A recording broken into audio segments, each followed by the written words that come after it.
So the next 2 to 8 weeks is going to be your head start. That's not hyperbole. You have about 2 to 8 weeks, depending on where you are in this country. And by then, there will be boots on the ground, movement will be restricted, curfews enforced, sun going down earlier, and the weather getting colder. So if there's any chance of being prepared, it's between now and probably the end of October.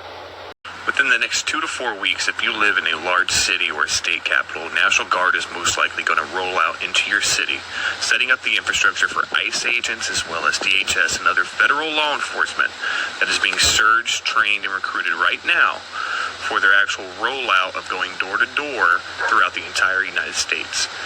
Now, what you can do, and this is already baked in, there's no stopping that, but about 8 weeks plus, we're going to be looking at the actual full scale of this rollout. And what we're really preparing for is most likely the shot that's going to be heard around the world. It's some crisis, whether invented as a false flag, some psychotic ramblings, and maybe even a concerted effort. All it takes is one stray bullet hitting somebody that's a federalized law enforcement officer for them to be able to roll out the Insurrection Act and do it full-scale, legitimate martial law style. That's what you're actually planning for. Everything else is cooked in, baked in, you should be ready. But we are looking at being at 11:59 on the doomsday clock that is the fall of the United States.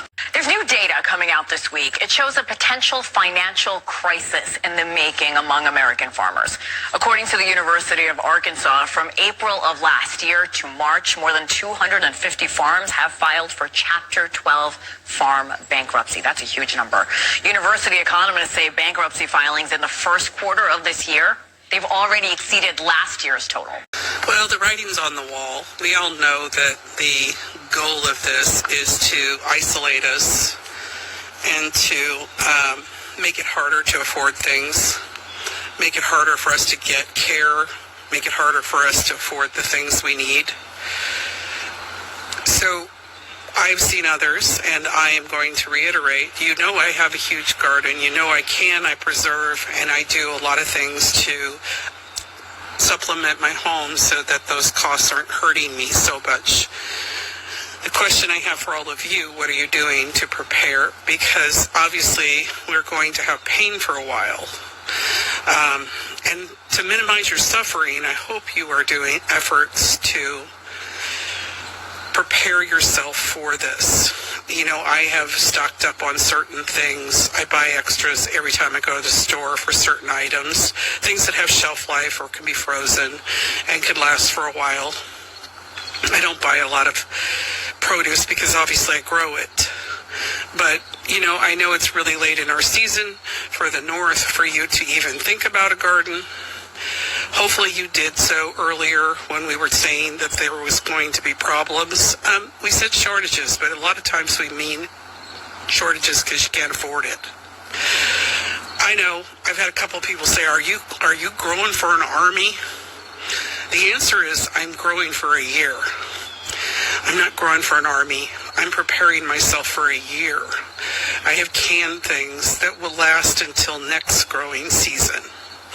So I have a lot of that covered, you know, until the next season.